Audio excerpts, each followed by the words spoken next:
നമ്മൾ ഭൂരിഭാഗം ആളുകളും എല്ലാ വർഷവും ബർത്ത്ഡേ ആഘോഷിക്കാറുള്ളവരാണ്. പക്ഷേ ഇന്നത്തെ ദിവസത്തിനൊരു പ്രത്യേകതയുണ്ട്. ഇന്ന് ഫെബ്രുവരി 29 എല്ലാ വർഷവും ഈ തീയതി ഇല്ല. ഫെബ്രുവരി 29 ജനിച്ച കുറച്ച് ആളുകളുണ്ട്. അവരെ സംബന്ധിച്ച് നോക്കുകയാണെങ്കിൽ അവർക്ക് എല്ലാ വർഷവും ബർത്ത്ഡേ ആഘോഷിക്കാനായി പലപ്പോഴും പറ്റാറില്ല. 4 വർഷത്തിലൊരിക്കലാണല്ലോ ഈ തീയതി വരുന്നത്. എന്നോടൊപ്പം ഇപ്പോൾ ഉള്ള കുറച്ച് ആളുകളുണ്ട്. ഇവരെല്ലാം ഫെബ്രുവരി 29 ജനിച്ചവരാണ്. പല വർഷങ്ങളിലായാണെന്നുള്ളൂ, പക്ഷെ എല്ലാവരുടെയും ഡേറ്റ് ഓഫ് ബർത്ത് ഫെബ്രുവരി 29 നമ്മളൊപ്പം ആ ഒരു കൂട്ടരാണ് ഉള്ളത്.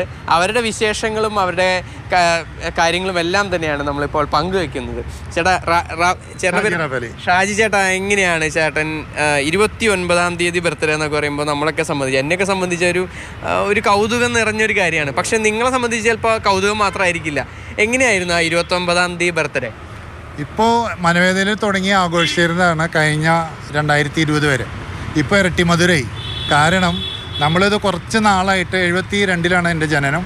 അങ്ങനെ ഞാനിത് തുടങ്ങി കുറേ ജനിച്ച ആ കാലഘട്ടം തൊട്ട് ഒരുപാട് ഇങ്ങനെ പലവരിൽ നിന്ന് കുത്തുവാക്കും എല്ലാ വർഷവും ബർത്ത്ഡേ ഇല്ലാത്തവർ എന്നുള്ള ഈ കുഞ്ഞുനാളിലൊക്കെ നമുക്ക് ഭയങ്കര ഹേർട്ട് ചെയ്യപ്പെടുന്ന ഒരു കാര്യമായിരിക്കും ചിലപ്പോൾ ബർത്ത്ഡേ ആഘോഷിക്കാൻ പറ്റാത്തത്. അന്നത്തെ ഒരു ഓർമ്മകൾ എങ്ങനെയാണ്? സ്കൂളിലാണ് നമുക്ക് ഏറ്റവും കൂടുതൽ വിഷമമുള്ളത്. കാരണം എല്ലാ കുട്ടികൾക്കും ഒരു ദിവസം അതിനു വേണ്ടി അവർക്കുള്ള സ്പെഷ്യൽ ഗിഫ്റ്റ്, പ്രാർത്ഥന. ഞാൻ ചെയ്യാരം സെൻറ്റ് മേരീസ് സ്കൂളിലാണ് പഠിച്ചത്.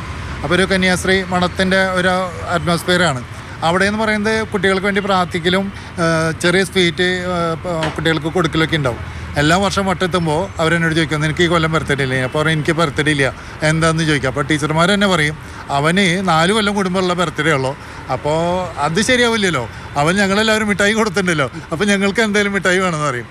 അപ്പോൾ നിർബന്ധിതമായിട്ടുള്ള ഫെബ്രുവരി 28 അല്ലെങ്കിൽ മാർച്ച് 1 അങ്ങനെ ഒരു ജനനം കൃത്യമായിട്ടില്ലാത്തൊരു ഡേറ്റിലാണ് 3 വർഷം ആഘോഷിക്കുക. ഞങ്ങളെയൊക്കെ സംബന്ധിച്ച് എല്ലാ വർഷവും ഞങ്ങൾക്ക് വയസ്സ് കൂടും. നിങ്ങളെ സംബന്ധിച്ച് 4 വർഷത്തിലൊരിക്കലും 4 വർഷം കൂടുമ്പോൾ ഒരു വയസ്സ് കൂടുള്ളൂ. അപ്പൊ ചെറുപ്പാണ്. അപ്പം നിങ്ങളുടെയൊക്കെ ഈ കുട്ടിക്കാലത്തും ഓരോരുത്തർക്കും ഓരോ കാലഘട്ടമാണല്ലോ. ഇപ്പോൾ ഇവരുടെയൊക്കെ ഒരു കാലഘട്ടത്തിനെ പോലെ ആയിരിക്കില്ല കുറച്ചും കൂടി കഴിഞ്ഞിട്ടുള്ള കാലഘട്ടം. അപ്പോൾ ആ ഒരു സമയത്ത് എങ്ങനെയാണ് നിങ്ങളൊക്കെ ഫീൽ ചെയ്തത്? നമുക്ക് 2 രീതിയിൽ ചിന്തിക്കാം. ഇപ്പോൾ ഞാൻ സ്കൂളിൽ പഠിക്കുന്ന സമയത്ത് ബർത്ത്ഡേയുടെ അന്ന് കളർ ഡ്രസ്സ് ഇടാം, നമുക്കത് പറ്റില്ല. പിന്നെ അന്ന് മിഠായി കൊണ്ടുവരുന്നവർക്ക് കുറേ ഫ്രണ്ട്സ് ഉണ്ടാവും. കാരണം ഇവരൊക്കെ മിഠായി ഉണ്ട്, ആളുടെ കയ്യിൽ പാക്കറ്റ് മിഠായി ഉണ്ടല്ലോ.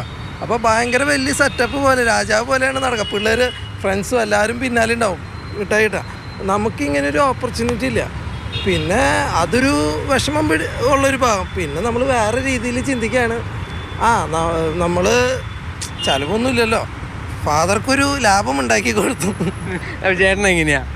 ആളുടെ ആയാലും എൻ്റെ ആയാലും എൻ്റെ മകനും ആളുടെ മകനൊക്കെ, മകന് 10 വയസ്സാണ്, ആളുടെ മകന് 10 വയസ്സാണ്. ഞങ്ങൾക്ക് 10ാമത്തെ പിറന്നാളാണിത്. അവർക്ക് എല്ലാ വർഷവും, മക്കൾക്ക് എല്ലാ വർഷവും ഉണ്ട്. നമുക്ക് 4 കൊല്ലം. മക്കൾക്ക് ഈ വർഷം 10 വയസ്സാണ്.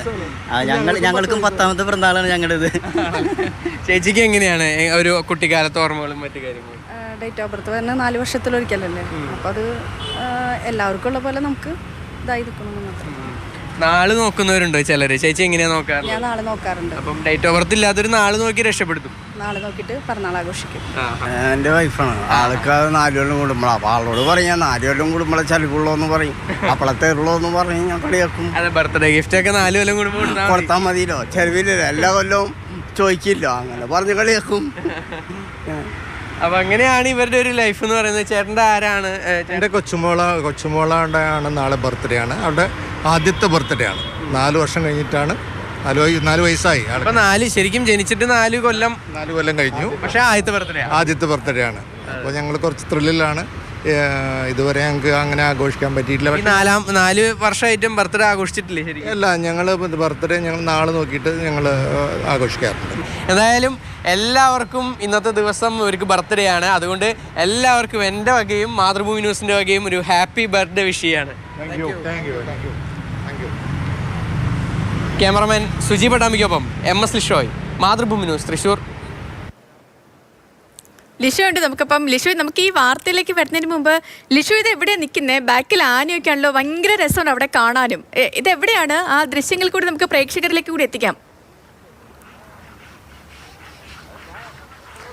തീർച്ചയായും നമ്മുടെ ക്യാമറമാൻ സുജി പട്ടാമ്പി ഉണ്ട്. സുജി പട്ടാമ്പി എനിക്ക് ഈ തത്സമയത്തിന് വേണ്ടിയിട്ട് സെറ്റ് ചെയ്ത് തരികയാണ്. നമ്മളിപ്പോൾ നിൽക്കുന്നത് ഭാരതപ്പുഴയുടെ തീരത്താണ്. ഭാരതപ്പുഴയുടെ തീരത്ത് ഇന്ന് ചെറുതുരുത്തിയിൽ കോഴിമാമ്പറമ്പ് പൂരമാണ്. അപ്പോൾ അവിടേക്ക് ഒരുപാട് ആനകൾ വരുന്ന ഒരു ഉത്സവം കൂടിയാണ്, ഒരു പൂരം കൂടിയാണ്. അപ്പോൾ ഈ രാവിലെ നിരവധി ആനകൾ ഇവിടെ എത്തി. ആദ്യമൊക്കെ മുൻപൊക്കെ ഒരുപാട് ആനകൾ എത്തി ഇവിടെ ഈ പുഴയിൽ ഒരുമിച്ച് ഇങ്ങനെ ആനകളെല്ലാം കിടത്തി കുളിപ്പിക്കാറുണ്ട്. ആ ഒരു ദൃശ്യങ്ങളൊക്കെ കാണാനായിട്ട് നല്ല രസമാണ്. അതുപോലെ തന്നെ നിള എന്ന് പറയുമ്പോൾ, നിള തീരം എന്ന് പറയുമ്പോൾ നമ്മുടെ മലയാളികളുടെ ഒരു എന്നും ഒരു ഗൃഹാതുരത്വം ഉണ്ടാക്കുന്ന ഒരു സ്ഥലം കൂടിയാണല്ലോ. അതിനോടൊപ്പം തന്നെ സാഹിത്യത്തിലായാലും സിനിമയിലായാലും അതുപോലെ തന്നെ എല്ലാ മേഖലകളിൽ നിന്നും നമ്മൾ നിളയുമായി കണക്റ്റഡ് ആണ്. അപ്പോൾ ആ ഒരു തീരത്താണ് ഞാനുള്ളത്. അതിൻ്റെ ഒരു ഭംഗി ഞാൻ പ്രത്യേകിച്ച് വർണ്ണിക്കേണ്ട ആവശ്യമില്ല. കൂടാതെ ഇപ്പോൾ ഈ നമുക്ക് ദൃശ്യങ്ങൾ കാണാൻ സാധിക്കും 2 ആനകളുണ്ട്. ഇനിയും 3 ആനയുണ്ട് നിലവിൽ ഇവിടെ ഈ ഭാഗത്തായിട്ട്. ഇവിടെ ഇപ്പം തിരുവമ്പാടി കണ്ണനും മറ്റൊരു ആനയും പിന്നെ പാലാട്ട് ബ്രഹ്മദത്തനും മനുനാരായണനും, ഈ 3 ആനകളാണ് ഉള്ളത്.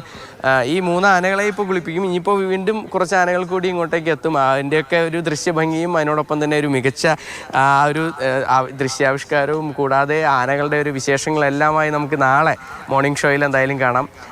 അത് അടുത്ത ദിവസങ്ങൾ അതിമനോഹരമായി തന്നെ നമുക്ക് പ്രേക്ഷകരിലേക്ക് എത്തിക്കാൻ സാധിക്കുന്നതാണ് കരുതുന്നത്. ശരി ലിഷു, എന്താണെങ്കിലും ഭയങ്കര അടിപൊളിയായിട്ടുള്ള ദൃശ്യങ്ങളാണ് രാവിലെ തന്നെ പ്രേക്ഷകരിലേക്ക് എത്തിക്കാൻ സാധിച്ചത്. പ്രത്യേകിച്ച് ഈ ലിഷോയ് പറഞ്ഞ പോലെ തന്നെ നിള എന്ന് പറയുന്നത് നമ്മുടെ മലയാള സാഹിത്യവും ചരിത്രവുമായിട്ടൊക്കെ അത്രയും ഇഴചേർന്ന് കിടക്കുന്ന ഒരു കാര്യം തന്നെയാണ്. അതിപ്പം ഞാനോ ലിഷോയോ ഒന്നും നമ്മൾ പ്രേക്ഷകരിലേക്ക് പ്രത്യേകിച്ച് എത്തിക്കേണ്ട കാര്യമില്ല. നിള എത്രത്തോളം മനോഹരിയാണ് എന്നുള്ളൊരു കാര്യം എല്ലാ മലയാളികൾക്കും അറിയാവുന്നതാണ്. അപ്പോൾ ഇനി നമ്മൾ വാർത്തയിലേക്ക് പോവുകയാണെങ്കിൽ ലിഷോയ്, ഇന്നിപ്പോൾ 29ആണ്. 4 വർഷം കൂടുമ്പോഴാണ് പലരും ഇന്നിപ്പോൾ ബർത്ത്ഡേ ആഘോഷിക്കുന്നത്. അപ്പോൾ എന്തൊക്കെയാണ് നമ്മളിപ്പോൾ കണ്ട കൂട്ടായ്മയുടെ വിശേഷങ്ങളൊക്കെ? തീർച്ചയായും ലീപ് ഇയർ കൂട്ടായ്മ ഇത്തവണയാണ് ആദ്യമായി, എനിക്ക് തോന്നുന്നു കേരളത്തിലോ അല്ലെങ്കിൽ ഇന്ത്യയിലോ മറ്റൊരിടത്തും തന്നെ ഇത്തരത്തിലൊരു കൂട്ടായ്മ ഉണ്ടായിട്ടില്ല എന്നാണ് മനസ്സിലാക്കാൻ സാധിക്കുന്നത്. അതിനോടൊപ്പം തന്നെ ഇവരും പറഞ്ഞത് അങ്ങനെ തന്നെയാണ്. മറ്റെവിടെയും കേരളത്തിൽ ഇത്തരത്തിലൊരു കൂട്ടായ്മ ഉണ്ടായിട്ടില്ല. അവരുടെ ഒരു കൂട്ടായ്മ ആദ്യമായി ഒന്നിക്കുന്നു എന്നുള്ളതാണ് ഒരു പ്രത്യേകത. അത് ബർത്ത്ഡേ ദിവസം തന്നെ ഒന്നിക്കുന്നു. അതുപോലെ തന്നെ വിപുലമായ പരിപാടികൾ തൃശ്ശൂരിൽ ഇത് സംബന്ധിച്ച് ഒരുക്കിയിട്ടുണ്ട്. അതായത് ഒരു ബർത്ത്ഡേ ഘോഷയാത്ര, അതിനോടൊപ്പം തന്നെ ആദ്യം ഈ ഒരു കൂട്ടായ്മ രൂപപ്പെടുന്നതെന്ന് പറഞ്ഞാൽ ഒരാളൊരു പോസ്റ്റ് ഇടുന്നു.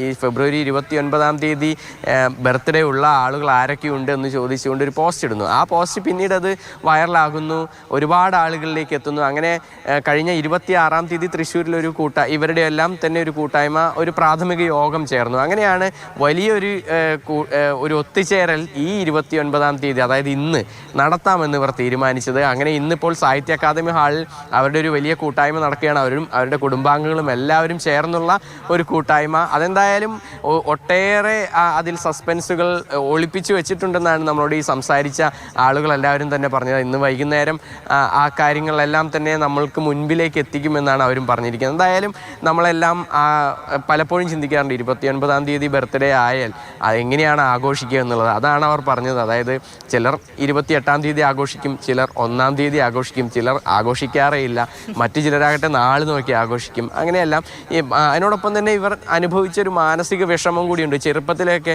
സ്കൂളിലൊക്കെ പോകുമ്പോൾ പലരും ഈ ബർത്ത്ഡേ ദിവസം കുട്ടികൾക്ക് കളർ ഡ്രസ്സൊക്കെ ഇട്ട് സ്കൂളിലേക്ക് പോകുന്നു. അതിനോടൊപ്പം തന്നെ മിഠായിയൊക്കെ എല്ലാവർക്കും നൽകുന്നു. ആ ഒരു സമയത്ത് തങ്ങൾക്ക് മാത്രം എല്ലാ വർഷവും ഈ ഒരു ദിവസം ഇല്ലാതായി പോകുന്നതിൻ്റെ ഒരു സങ്കടം പലർക്കുമുണ്ട്. അത് ആ കൂട്ടായ്മയിൽ എല്ലാവരും തന്നെ അത് അനുഭവിച്ചിട്ടുണ്ടെന്നാണ് എന്നോട് പങ്കുവെച്ചത്. എന്തായാലും അവരുടെ എല്ലാം തന്നെ ഒരു കൂട്ടായ്മ ഇന്നിപ്പോൾ തൃശ്ശൂരിൽ ഒത്തുകൂടുകയാണ്.